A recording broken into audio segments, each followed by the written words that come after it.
Hello everyone, कैसे हैं आप सब। मैं कोमल। और चलिए बात करते हैं आज इंटीमेसी पे। अब इंटीमेसी मतलब क्या होता है, इंटीमेट रिलेशनशिप मतलब क्या होता है। इंटीमेट रिलेशनशिप मतलब सबसे क्लोज रिलेशनशिप, एक ऐसा रिश्ता जहां आप पूरी तरह से अपने ऑथेंटिक सेल्फ में हैं, ट्रू सेल्फ में हैं, अपनी पूरी वनरेबिलिटी दिखा सकते हैं। आपको कोई मास्क नहीं पहनना पड़ता है किसी भी तरह का कि अपने आप को छुपाने के लिए, हाइड करने के लिए। आप अपने बिल्कुल ट्रू सेल्फ में हैं, जैसे हैं वैसे हैं। और ये रिश्ता सबसे पहले किसके साथ बनता है? गॉड के साथ। क्योंकि जब हम खुद से भी छुपा रहे होते हैं कुछ, गॉड से कुछ नहीं छुपता है। तो सबसे पहला इंटीमेट रिलेशनशिप हमारा किसके साथ है? गॉड के साथ है। फिर किससे बनता है? खुद के साथ, कि हम कैसे हैं, क्या है, क्या कर रहे हैं, क्या नहीं कर रहे हैं, हमें क्या चाहिए, क्या नहीं चाहिए। उसके बाद ये रिश्ता बाहर आता है किसी और पर्सन के साथ, राइट। तो यहाँ बात यह है कि आप अपने साथ कितने इंटीमेट हैं, आप अपनी हर एक बात को कितने प्यार से हैंडल करते हैं, गॉड पे कितना ट्रस्ट करते हैं। और जब इश्यूज आते हैं तो आप क्या करते हैं? अपने आप को प्रेशराइज करते हैं, पनिशमेंट्स देते हैं, या अपने आप को जेंटली प्यार से हैंडल करते हैं?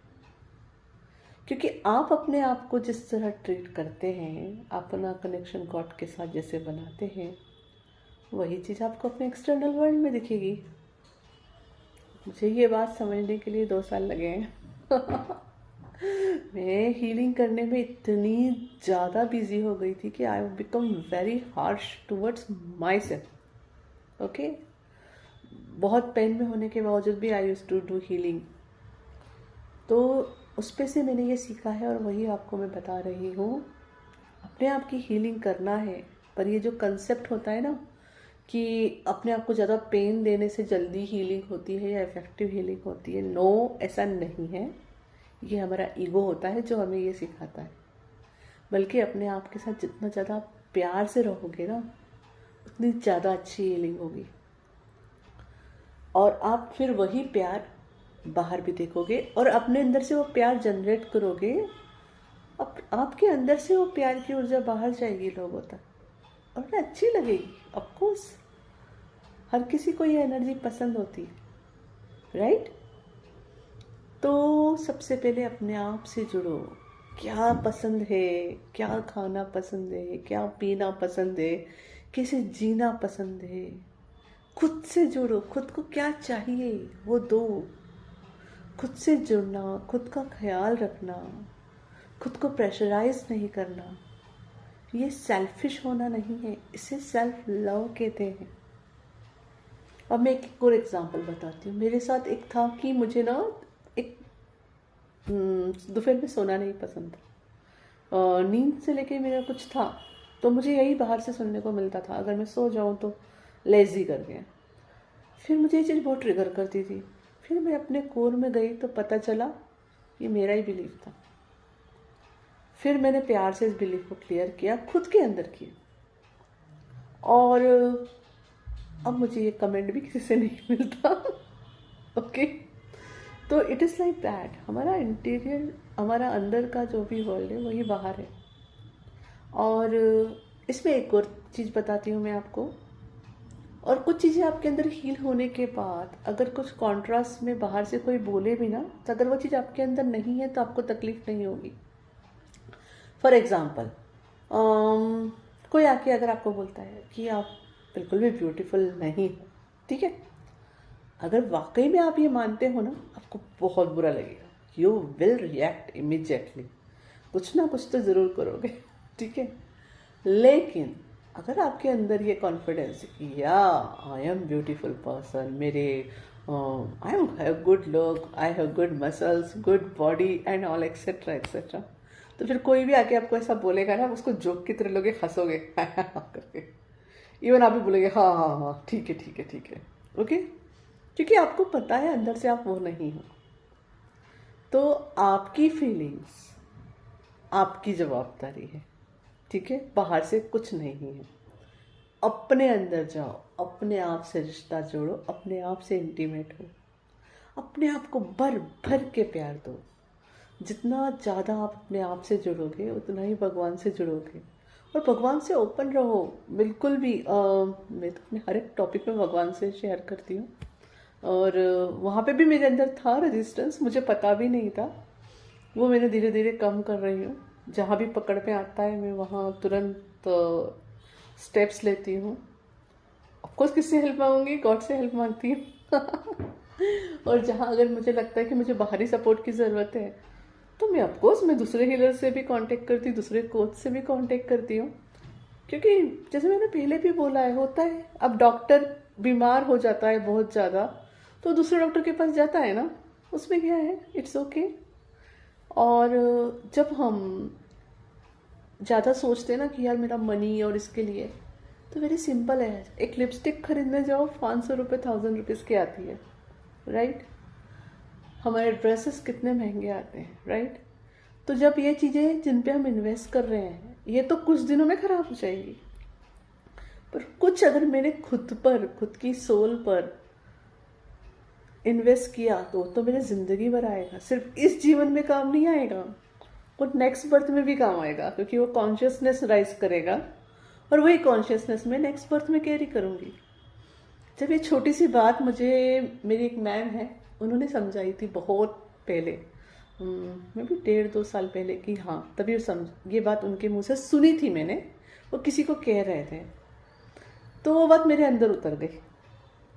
फिर तब से मैंने कभी भी खुद पे इन्वेस्टमेंट करने को नहीं रोका। हाँ कभी कभी होता है, कुछ कॉन्स्टेंट्स आते हैं, तो वहाँ भी मैंने नोटिस किया कि कभी कभी हम बहुत ज़्यादा, जैसे मैंने कहा मेरी हैबिट थी कि बहुत ज़्यादा ही हीलिंग में घुस गए, तब भी आप पा सकते हैं कि ऐसी सिचुएशन आए कि आपको ऐसा डाल दिया जाए कि आप इस समय एक ही हीलिंग लो। किस लिए? कि आप खुद को प्रेशराइज ना करो। यहाँ पे भी भगवान का प्यार ही है और कुछ नहीं, ओके। तो इंटीमेट रिलेशनशिप सबसे पहले बनता है हमारा खुद से और भगवान से, क्योंकि जो चीज़ हम अपने आप से भी छुपाएं, अपना दर्द, अपनी भावनाएं, अपनी फीलिंग्स, अपनी इच्छाएं, अपनी डिज़ायर्स, वो भगवान को पता होती, ठीक है। तो भगवान के साथ रिश्ता जोड़िए, अपनी हर डिज़ायर, छोटी मोटी हर डिज़ायर का सम्मान कीजिए, कुछ गलत नहीं है, हर डिज़ायर बहुत पवित्र है, उसको अपनाइए। आप अगर वजन कम करना चाह रहे हैं और सोच रहे हैं कि ये इट्स होली, आप ऑफकोर्स करिए, आप अपने आप को गिफ्ट दे रहे हो ना, ये दो। आप अपनी ब्यूटी पे काम करना चाह रहे हैं, करिए, अपने इमोशंस पे काम करना चाह रहे हैं, करिए। वही है, हमें अपनी आउटर के साथ इनर ब्यूटी दोनों पे काम करना होता है। अगर आप सिर्फ खाना खाओगे पानी नहीं पियोगे तो चलेगा क्या? या सिर्फ पानी पियोगे खाना नहीं खाओगे तो चलेगा क्या? बस वही कनेक्शन है हमारा सोल का और बॉडी का, दोनों पे काम करना ज़रूरी है, ठीक है। क्योंकि हमारा सबसे पहला रिश्ता अपने साथ है, गॉड के साथ है ना। तो इस रिश्ते को और मजबूत बनाओ और अपने आप को कभी भी देखो कि कोई गलती कर दी, फर्स्ट थिंग जजमेंट और क्रिटिसिज्म से दूर रखना है, प्यार से देखना है, समझना है कहाँ गलती हुई है, सुधारना है, आगे बढ़ना है। लेकिन यहाँ गलती का से मतलब ये नहीं है कि जो बिलीफ सिस्टम चले आ रहे हैं पुराने ज़माने से उसके ऊपर, क्योंकि अगर आप बहुत पीछे जाओगे ना तो आपको पता चलेगा ये सारे बिलीफ सिस्टम भी अभी कुछ 100-200 साल या 400-500 साल में बने हैं, उसके पहले बहुत मॉडर्न ज़माना था। या इट इज़ ट्रू, हिस्ट्री में जाके देखिए, it was very modern, okay. तो बोलने का मतलब है कि अपने आप को किसी फ्रेम में फिक्स मत करिए। कुछ भी आपको ऐसा लगता है कि हाँ ये रूल ब्रेक करना है, कर सकते हैं। ये भी मैंने अपने एक्सपीरियंस से सीखा। मैं कुछ सीख लेती थी, फिर उस फ्रेम को बना लेती थी और उसमें हर चीज़ फिट करने की कोशिश करती थी और अपने आप को प्रेशराइज करती थी। तो इट्स ओके, ये भी होता है, ये भी पार्ट है। आप कुछ सीखोगे, वो उस समय आपके लिए चाहिए। थोड़े समय बाद आप पाओगे कि चलो अब इसको छोड़ के कुछ और सीखा जाए, कुछ और किया जाए। इट्स ओके, जो आ रहा है आने दो, जो जा रहा है जाने दो। इट इज़ लाइक आपको कोई प्रॉब्लम है, आपको 250 mg की पहले मेडिसिन काम कर रही थी, फिर आपने वो छोड़ी, फिर 500 mg पे चले गए, फिर 1000 mg पे चले गए। हो सकता है कुछ दिनों बाद आपको लगे कि हाँ मुझे फिर से 250 mg लेना है, तब वो वापस शुरू कर दी। तो जो भी सीखा है आपने, पहली बात आपको ज़रूरत थी इसलिए आपके पास आया, और वो कभी वेस्ट नहीं होगा। लेकिन ज़रूरी नहीं कि सब कुछ सीखा हुआ एक साथ अप्लाई किया जाए। आप उसको जब जैसी ज़रूरत हो उसके हिसाब से कीजिए। खुद को प्रेशराइज मत कीजिए, खुद को प्यार दीजिए, खुद से जुड़िए। ओके, चलो टेक केयर, बाय।